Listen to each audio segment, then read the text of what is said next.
Hey guys, my name is TheRussianBadger, and you're in for a treat. And what I mean by that specifically is that I'm going to show you the most epic, and I hate saying epic because everyone on the internet uses that same word of epic, and I'm trying to draw my own vocabulary away from it, but the most exciting and suspenseful Bad Company 2 game that I've ever been involved with ever. And that's not what you're seeing right now. Don't worry, this is not what you're seeing right now. This is just some miscellaneous highlights from a different Gamebattles game that is totally unrelated to the one that I'm going to show you. But for the first part of this video, I'd like to discuss sort of what clan I'm in and why I joined a clan. A lot of you are confused about that, and a lot of you want to know about why I joined and exactly what my clan tag is all about. So I'll explain all of that, and then I will get into a specific dissection and commentary about the most suspenseful match that you will ever see of Bad Company 2, and that's not even a lie. You guys know that sometimes I exaggerate, you know, with like, I was going a million miles per hour in my ATV. You know what I'm talking about? Like an exaggeration like that, but this description of the most suspenseful Bad Company 2 game you have ever seen is not an exaggeration by any means. It is the honest truth. Now, first of all, to clear up the whole clan issue, I am currently in a clan called 007 on the PS3, and a lot of you don't really understand. A lot of you thought that I just put 007 as my clan tag because I was trying to be like James Bond, like, oh, you think you're James Bond? No, you think you're Pierce Brosnan? No, you're not cool or anything. It's like, no, the actual relationship between my clan and James Bond is non-existent. There's no real tie there, despite the fact that, well, I don't even know the origin of 007, but I like the name regardless, so you can stick with that. Now, so to get that out of the way, no correlation to James Bond whatsoever. Now, the other thing is that whenever, you know what, I was one of those people that I always thought, I'm never ever going to join a clan, because clans are always like, yeah, man, I got like a 5.0 KDR and I got a 10.0 win-loss ratio, and I ain't never been killed, ever. It's like, it's not like that at all. And I know a lot of you think, and you have this image of your mind, in your mind specifically, that every clan is all about being serious and your entire life is this team. It's not like that at all. This clan that I'm in currently, it really has so many features that I really decided to join it over a lot of others. And they approached me. I didn't seek out a clan. They actually approached me.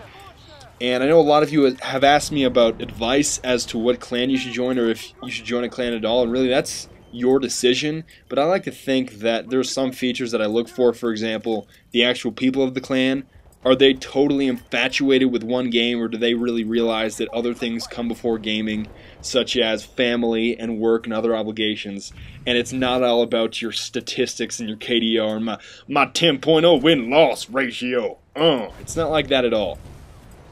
So really, that was the first thing that I really saw, is that they have a realistic view of where video games piece into the life of human beings, or for people where their lives are not totally centered around video games. And beyond that, I also noticed that 007 really had a very professional base of players. They were mostly mature, and they're also most of them are a lot older. They're obviously 18 and older for the most part, and your M60 is not going to be in my PB2K. I think not. I don't think that equation is going to factor out in your favor. But they had very, very professional players, and I don't mean like, dude, I'm so MLG Pro. It's like they're considerate.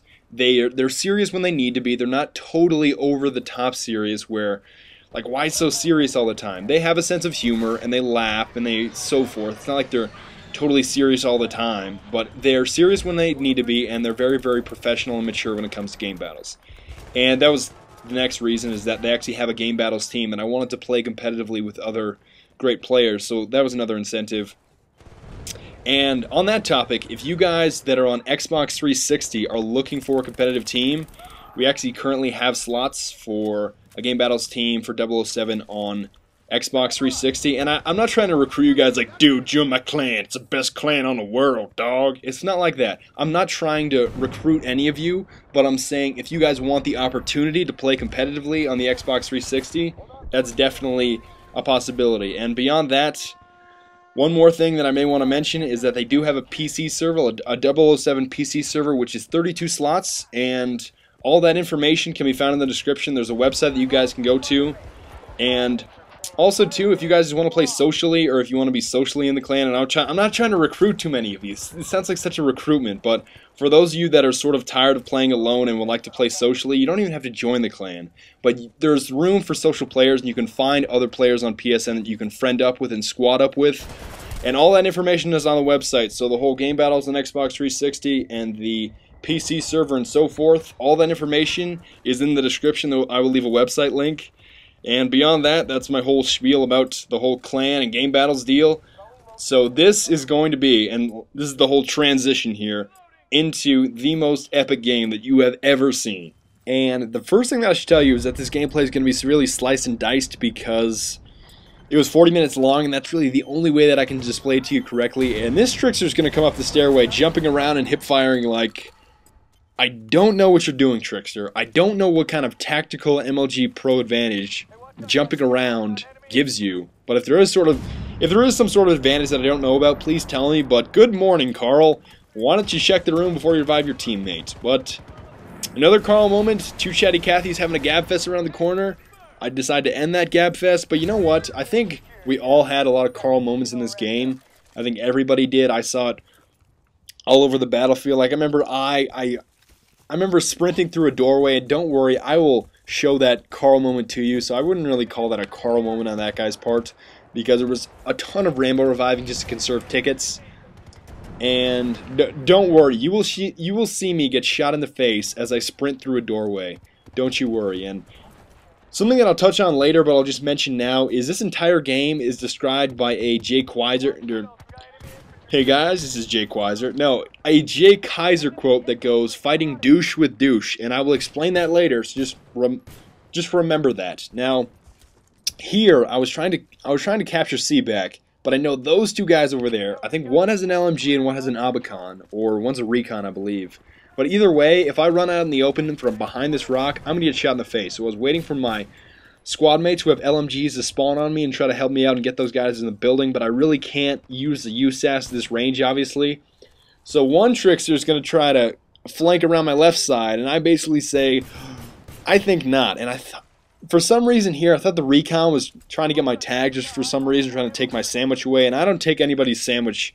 There's no, give me your chicken sandwich, just a waffle fries for free. There's none of that in this game, on my part or against me, so... I thought the Recon was trying to rush me to try to knife me, but then I think not. I guess he went somewhere else. And yet again, it's just hard. It's hard to hit a moving target at this range with the 1911. I know some of you are really, really pro with this pistol, but I just can't seem to hit the guy. I get an assist on that one, but you know what? This is a perfect display of the USAS's range. Look, if you keep your spread at center mass, I don't know how I got him from there, but somehow I did. That only took 8 shots. Maybe he took damage before, but I really don't know. And all that trickery got C back. Just wonderful. And not before I almost get Wesley sniped. I believe Happy Corey over here finishes one of those guys off.